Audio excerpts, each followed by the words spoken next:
আওয়ামী লীগ কলকাতাতে সংগঠিত হচ্ছে। আওয়ামী লীগের পালিয়ে যাওয়া নেতারা কলকাতাতে একত্রিত হচ্ছেন, যেখানে বিদেশে থাকা অনেক গুরুত্বপূর্ণ লোককেও তাদের সঙ্গে দেখা যাচ্ছে।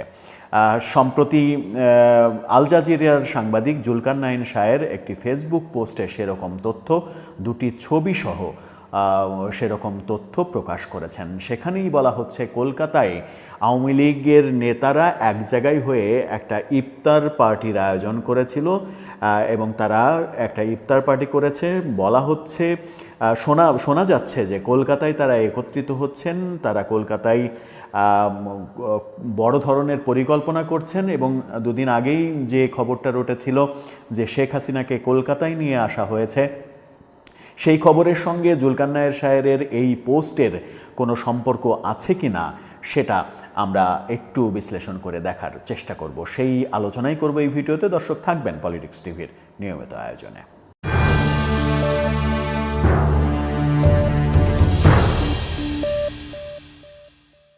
দর্শক, পলিটিক্স টিভির নিয়মিত ভিডিওগুলো এখন থেকে স্পন্সর করছে প্রজাপতি.টিভি, নতুন ওটিটি প্ল্যাটফর্ম। আপনারা চাইলে ইউটিউবে, ফেসবুকে, ইনস্টাগ্রামে, টিকটকে দেখে নিতে পারেন। ডেসক্রিপশন বক্সে লিঙ্ক দেওয়া থাকবে, সেখান থেকেও আপনারা তাদের কার্যক্রম দেখে নিতে পারেন এবং সাবস্ক্রাইব করে সাথে থাকতে পারেন, কারণ আগামী ঈদে 8 দিন ব্যাপী দুর্দান্ত সব আয়োজন নিয়ে আসছে প্রজাপতি টিভি। চলে যাচ্ছি মূল ভিডিওতে। বলছিলাম, আওয়ামী লীগ কি কলকাতাতে সংগঠিত হচ্ছে কিনা। কদিন আগে আমরা একটা গুজব শুনলাম যে শেখ হাসিনাকে কলকাতায় নিয়ে আসা হয়েছে। ভারতীয় বিভিন্ন মিডিয়াও যেমন বলছিল, বাংলাদেশেও সামাজিক যোগাযোগ মাধ্যমে ব্যাপক লেখালেখি হচ্ছিল, সেরকম আলোচনা কানাঘোষা চলছে। সেই ব্যাপারে আমরা একটা ভিডিও করেছিলাম যে এরকম আলোচনা কেন চলছে। সেই ঘটনার পরে এবার জুলকারনাইন শাহের যেটা লিখলেন সেটা কিছু বার্তা বোধহয় দেয়। কি বার্তা দেয়? আওয়ামী লীগ কি সংগঠিত হচ্ছে কলকাতাতে? কলকাতা থেকে তাদের পরবর্তী কার্যক্রম গুছিয়ে নিতে চাইছে তারা। মজার ব্যাপার হচ্ছে, যখন আওয়ামী লীগ নেতারা কলকাতাতে একটি ইফতার পার্টিতে অংশগ্রহণ করলেন, তারা নিজেরাই নাকি আয়োজন করেছিলেন এবং সেখানে শেখ রেহানা পুত্র ববিকে দেখা গেছে, যিনি ইংল্যান্ড থেকে ভারতে এসে তাদের সঙ্গে যোগ দিয়েছেন। এটা একটা গুরুত্বপূর্ণ খবর। ববি ইন্ডিয়াতে এসেছেন, কলকাতাতে এসেছেন আওয়ামী লীগ নেতাদের সঙ্গে সাক্ষাৎ করতে, তাদের সঙ্গে মিটিং করতে। তারই একটা পর্যায় হচ্ছে এই ইফতার পার্টিতে অংশগ্রহণ করা। জুলকারনাইন শাহের যেটা লিখছেন সেটা হচ্ছে যে 23 মার্চ 2025 বাংলাদেশ আওয়ামী লীগের নেতাকর্মীদের সমন্বয়ে কলকাতার রাজারহাট নিউ টাউন প্লাজায় একটি ইফতার পার্টির আয়োজন করা হয়। পলাতক আসামি সংসদ সদস্য ফেনী 1-এর আলাউদ্দিন আহমেদ চৌধুরী নাসিম এই ইফতার পার্টির আয়োজন করেছেন। ফেনী 1-এর সংসদ সদস্য আলাউদ্দিন, তিনি এই ইফতার পার্টির আয়োজন করেছেন, এমনটা জুলকারনাইন শাহ বলার চেষ্টা করেছেন। বলেছেন, পতিত স্বৈরাচার আওয়ামী রেজিমের মন্ত্রী, প্রতিমন্ত্রী, সংসদ সদস্য সহ প্রায় 100 জন নেতাকর্মী এই ইফতারে উপস্থিত ছিলেন। সংখ্যাটা কিন্তু অনেক ব্যাপক। 100 জন বাংলাদেশ থেকে 5 আগস্টের পরে পালিয়ে যাওয়া 100 জন যদি এক জায়গায় হয়, তার মানে তারা বড় ধরনের কোনো প্ল্যানই সেখানে করছে। এদের মধ্যে সাবেক স্বরাষ্ট্রমন্ত্রী আসাদুজ্জামান খান কামাল ছিলেন, এটা একটু উল্লেখযোগ্য ফিগার। শেখ রেহানার ছেলে রেদওয়ান মুজিব সিদ্দিক ববি এবং তার পরিবার। বাহাউদ্দিন নাসিম ছিলেন। গাজীপুরের সাবেক মেয়র জাহাঙ্গীর আলমের উপস্থিতিও ছিল। বাহাউদ্দিন নাসিম, জাহাঙ্গীর আলম, সাবেক স্বরাষ্ট্রমন্ত্রী আসাদুজ্জামান খান কামাল এবং ববি, এই 4 জন আওয়ামী লীগের এবং শেখ পরিবারের গুরুত্বপূর্ণ সদস্যের নাম উল্লেখ করেছেন জুলকারনাইন শাহ। তিনি বলেছেন যে একই ভেন্যুতে নিষিদ্ধ সংগঠন ছাত্রলীগের আয়োজনে আরেকটি ইফতার পার্টি আয়োজনের পরিকল্পনা রয়েছে পরদিনে।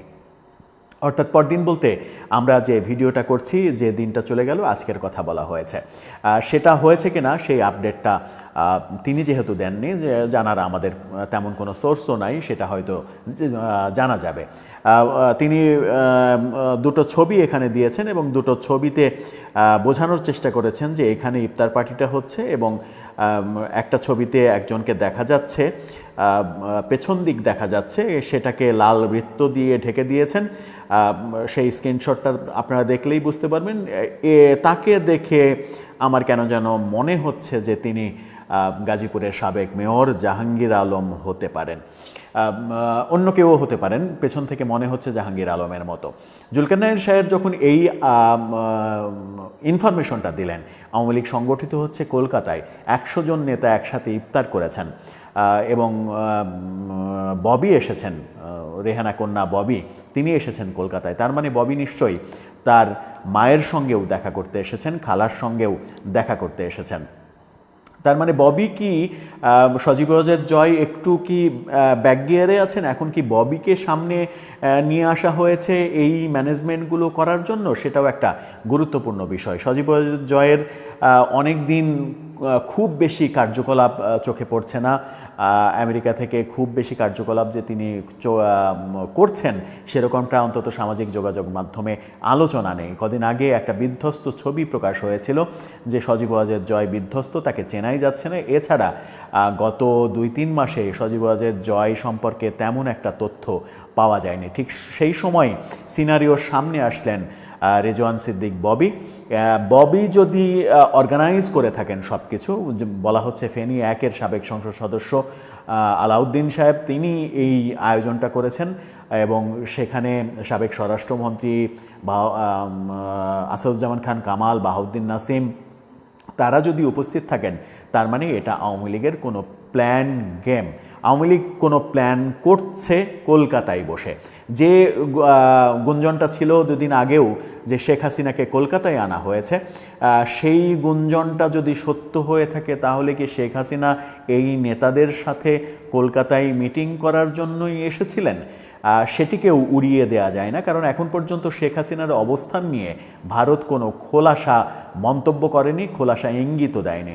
এমন কোনো পৃথিবীর গণমাধ্যম নেই যে গণমাধ্যম প্রকাশ করতে পেরেছে শেখ হাসিনার সঠিক অবস্থানের কথা। তার মানে শেখ হাসিনাকে এক ধরনের লুকিয়েই রাখা হয়েছে, এখন পর্যন্ত বুঝতে দেয়া হয়নি শেখ হাসিনা কোথায় রয়েছেন। আওয়ামী লীগের পরবর্তী পরিকল্পনা তাহলে কি, কোন দিকে যাচ্ছে তারা কি বর্তমান অন্তর্বর্তীকালীন সরকারের বিরুদ্ধে গভীর কোনো প্ল্যান করছে, যে প্ল্যান বাস্তবায়ন হলে তারা আবার সেফ এন্ট্রি নিতে পারবে বাংলাদেশে? সেরকম প্ল্যানের দিকে যাচ্ছে। ব্যাপারগুলো খুবই গুরুতর এবং চিন্তার ব্যাপার।